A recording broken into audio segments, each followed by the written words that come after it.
Seigneur, tu es vie, tu nous donnes et nous conserves la vie, et pour cela nous te louons. Seigneur, tu es lumière, tu nous éclaires et nous réjouis par ta lumière. Louange te soit rendue.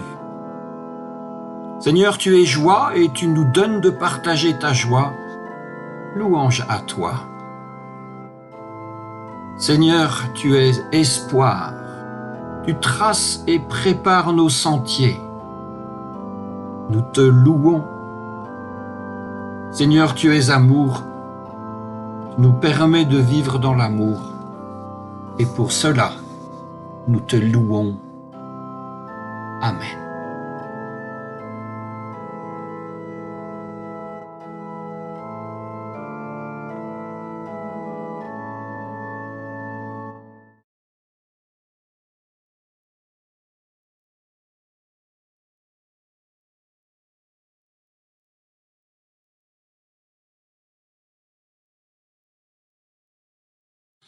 Le premier jour des pains sans levain, où l'on immolait la Pâque, les disciples de Jésus lui dirent : « Où veux-tu que nous allions faire les préparatifs pour que tu manges la Pâque ?»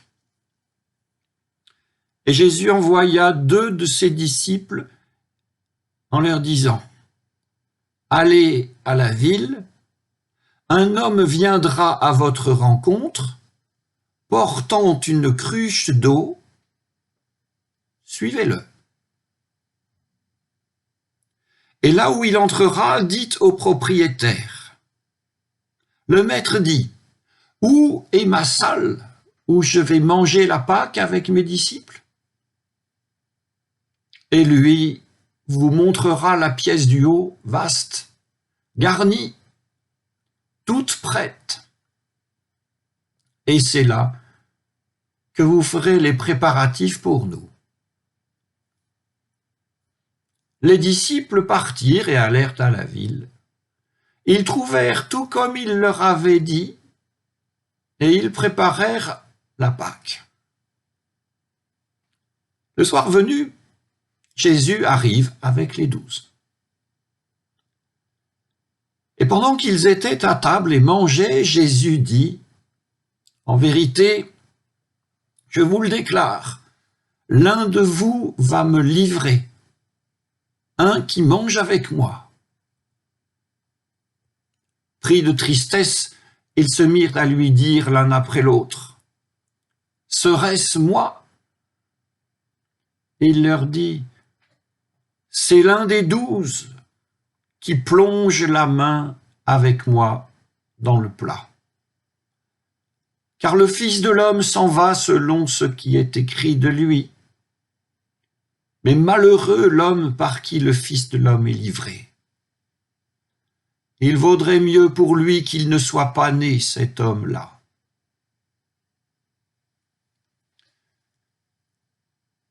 Pendant le repas, il prit du pain, et après avoir prononcé la bénédiction, il le rompit, le leur donna et dit : « Prenez, ceci est mon corps. » Puis il prit une coupe, et après avoir rendu grâce, il la leur donna, et ils en burent tous. Il leur dit : « Ceci est mon sang, le sang de l'alliance versé pour la multitude. En vérité, je vous le déclare, jamais plus je ne boirai du fruit de la vigne, jusqu'au jour où je le boirai nouveau dans le royaume de Dieu. » Et après avoir chanté les psaumes, ils sortirent pour aller au mont des Oliviers.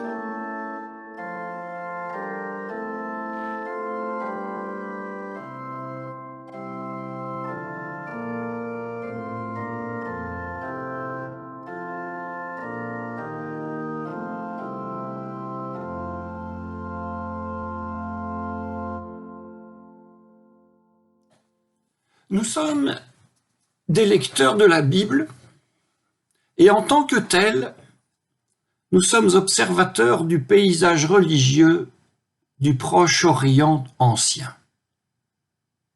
Nous gardons ainsi la mémoire d'un temps où le premier fruit d'une espèce vivante était toujours voué au Dieu et lui était dûment sacrifié. Le premier fruit d'un arbre, le premier épi d'une saison, le premier agneau d'une brebis et le premier enfant d'une femme. Nous ne savons pas quelle était la forme rituelle de ces types de sacrifices, surtout lorsqu'ils étaient humains. Mais ils pouvaient bien être à la fois des sacrifices d'action de grâce et en même temps des sacrifices propitiatoires destinés à ce que Dieu vous soit favorable. S'agissant des sacrifices d'enfants premiers-nés, nous avons, dans la Bible, des traces importantes de leur existence. La plus connue de ces traces est le récit du sacrifice d'Isaac au 22e chapitre de la Genèse, mais aussi le récit du sacrifice de la fille de Jephthé dans le livre des Juges. Les écrivains bibliques ont abhorré ces pratiques. Nous avons ainsi des interdits catégoriques à ce sujet, Lévitique 18 et Lévitique 20, interdits catégoriques assortis de malédictions considérables. Mais lorsqu'on se donne ainsi la peine de maudire ceux qui auraient perpétré telle ou telle horreur, c'est que cette horreur est encore bien présente dans certains esprits et dans les faits. Alors, concernant le destin du fils premier-né, plutôt que de l'offrir en sacrifice, il fut considéré, il fut décidé qu'il serait obligatoirement mis au service de la religion. Par exemple, au premier chapitre du premier livre de Samuel.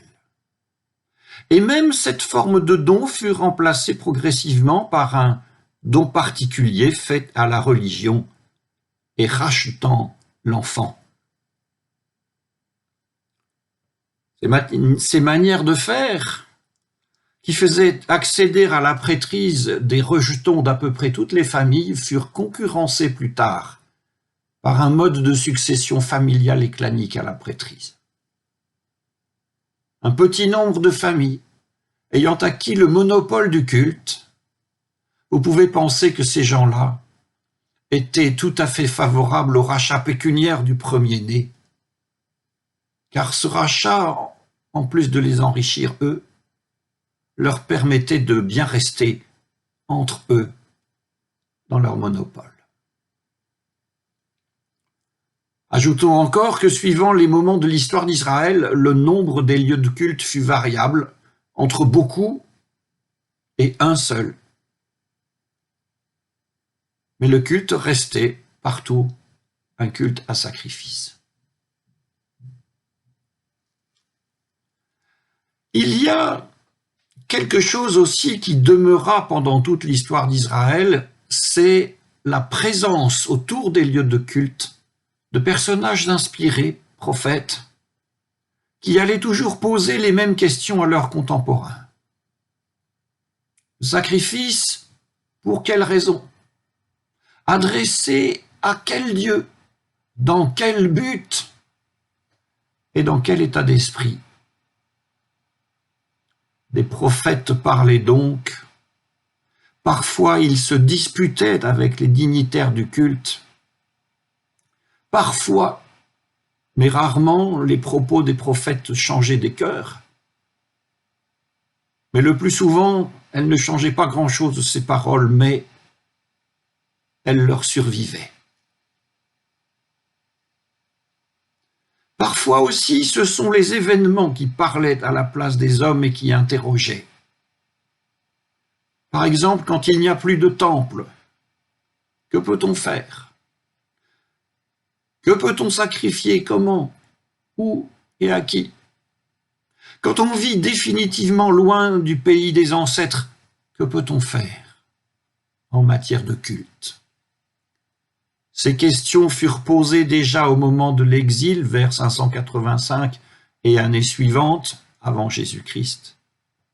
Et nous lisons avec profit les prophètes Jérémie et Ézéchiel sur ces sujets qui nous intéressent maintenant. Questions qui furent aussi posées avec urgence en l'an 70 après Jésus-Christ, lorsque le temple de Jérusalem fut détruit et que son feu s'éteignit pour toujours. Dans le parcours que nous venons de faire, il y a l'idée que Dieu veut que ses fidèles lui offrent des sacrifices. Alors nous nous demandons pourquoi. C'est-à-dire, nous nous demandons de quoi Dieu a-t-il besoin et pourquoi aurait-il besoin de sacrifices?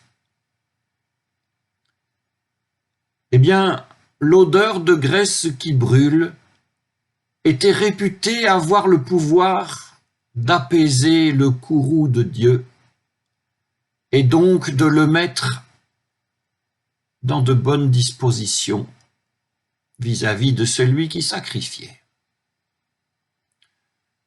Nous pouvons trouver cela très enfantin, mais nous n'avons pas vécu dans ces temps anciens.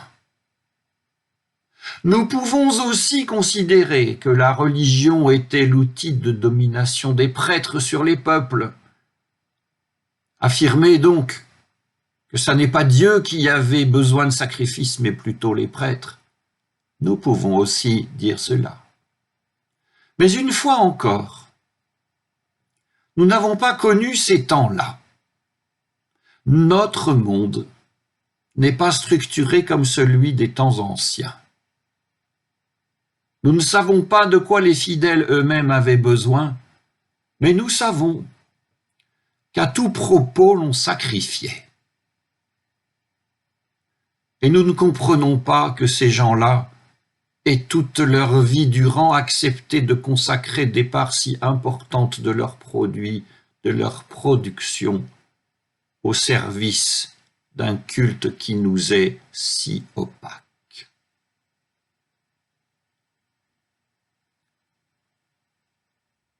Toutes ces questions étaient probablement posées lorsque Jésus de Nazareth partagea sa dernière Pâque avec ses disciples. Et à toutes ces questions, Jésus répondit par « Prenez, ceci est mon corps » et par « Ceci est mon sang, le sang de l'alliance versé pour la multitude ». Il se pourrait bien qu'en ces deux petits tronçons de phrases, bien des choses et peut-être suffisamment de choses soient dites. Alors ce pain que les fidèles mangent, c'est son corps. Et ça n'est pas la peine de se demander comment cela devient son corps, ni comment cela se transforme ensuite. Perte de temps. Le Dieu donne son corps à manger aux fidèles, et c'est le renversement complet de la perspective du culte à sacrifice. Dieu est la victime du sacrifice. En se donnant comme nourriture, il consent à devenir, comme tout aliment, une partie de chair humaine. alors à partir de ce moment-là, s'il est quelque part un temple pour Dieu, ce sera individuellement le corps de chaque fidèle, de chacun de celles et de ceux qui auront partagé le repas. Ce sera donc individuellement le corps de chaque fidèle et collectivement les corps pris tous ensemble dans cette assemblée qu'on nomme Église. Et s'il est enfin une présence de Dieu qui se manifeste, une parole de Dieu qui se fait entendre et une puissance de Dieu qui agit, cela sera dans les pensées, les paroles et les actes des fidèles qui auront accepté et partagé ce repas. Ce vin que les fidèles boivent, c'est son sang. Et une fois encore, nous n'allons pas nous demander comment ça devient ceci ou cela. Pour qu'il y eût alliance, il fallait que du sang de bête soit répandu et qu'au terme d'un rituel compliqué, ce sang serve à l'aspersion du peuple, époque de Moïse. Tel était le sang de l'alliance, et ce sang venait coller à la peau des fidèles. Mais dans ce que Jésus propose, aucun tiers n'a à pâtir de l'alliance, car Dieu lui-même offre ce sang dans un don absolu de lui-même. Ajoutons que l'alliance n'a plus le caractère d'extériorité qu'elle avait avec l'aspersion, mais qu'elle devient intérieure. Ce sang offert et bu, et c'est la vie de Dieu, la vitalité de Dieu, la joie de Dieu, la fantaisie de Dieu, si vous le voulez, qui viennent abreuver les fidèles. Dieu est à l'initiative de cette rencontre, qui devient une rencontre, une affaire intime entre le croyant et Dieu lui-même, affaire dans laquelle Dieu est tout entier pris, abandonné à la nature humaine, si bien qu'il n'y a plus d'autre parole divine que la parole humaine. Et ce qui fait que celui qui accepte de boire ce sang devient en quelque manière responsable des manifestations de Dieu, et peut-être responsable de Dieu lui-même. Au bilan, dans le culte à sacrifice, l'homme se hisse à Dieu par des rituels complexes et reçoit de Dieu un pardon en échange. Dieu est et reste responsable de l'homme. C'est assez simple en somme. Dieu et l'homme étant chacun à sa place, l'un en haut, l'autre en bas, chacun dans sa demeure, céleste pour l'un, terrestre pour l'autre. Et les échanges entre les deux sont convenablement réglés et tarifés. Mais avec le sacrifice volontaire de Jésus-Christ, avec « ceci est mon corps », avec « ceci est mon sang », Dieu s'incarne absolument. Dieu s'abaisse totalement vers l'homme. Il est consommé par l'homme pour une transformation en profondeur.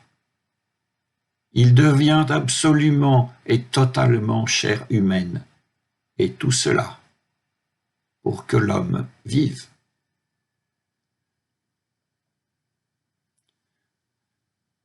Alors ce don absolu de lui-même, Jésus semble ne le faire qu'une fois. Dans l'évangile de Marc, en tout cas, qu'une fois. Les autres évangiles reprendront cela, mais Marc au chapitre 14. Mais si l'on veut bien essayer de repérer ce don dans d'autres pages du même évangile de Marc, on verra probablement que Jésus fait ce don petit à petit, un jour après l'autre, un chapitre après l'autre. Alors bien sûr, il y a l'immense déclaration de la dernière Pâque, mais il y a aussi le quotidien. Puissions-nous, sœurs et frères, vivre du don de Jésus-Christ chaque jour, et puisqu'il est chaque jour davantage en nous, puissions-nous chaque jour davantage porter et offrir ce don. Amen.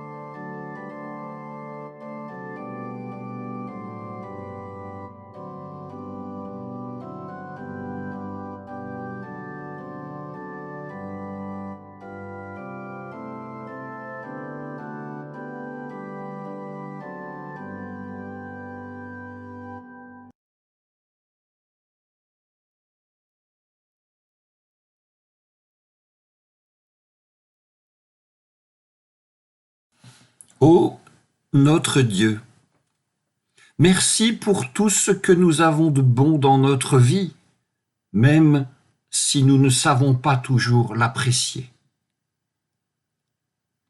Même si nous ne savons pas toujours l'apprécier, tu restes, tu es toujours, fidèlement, la source ultime de tout bien. C'est pourquoi nous venons vers toi, avec tout ce qui nous préoccupe, nous peine, avec tous nos espoirs et nos projets. Nous ne savons pas ce que tu peux faire, toi, la source toujours nouvelle de vie, mais nous te faisons confiance. Nous pensons devant toi, grâce à toi, à ceux qui nous sont confiés, pour que nous les aidions, pour que nous nous laissions aussi aider par eux. Veille sur eux, nous t'en prions. Veille sur ton Église qui combat sur la terre. Prends pitié de sa faiblesse, dissipe ses craintes, augmente son audace. Affermis sa foi, inspire son témoignage jusqu'aux extrémités de la terre. Nous voici et unis dans une même foi en toi, dans la même consécration à ton service, dans la communion de l'Église universelle. Nous voici, nos cœurs élèvent vers toi la prière que le Christ nous a confiée. Notre Père qui es aux cieux, que ton nom soit sanctifié, que ton règne vienne, que ta volonté soit faite sur la terre comme au ciel. Donne-nous aujourd'hui notre pain de ce jour. Pardonne-nous nos offenses, comme nous pardonnons aussi à ceux qui nous ont offensés.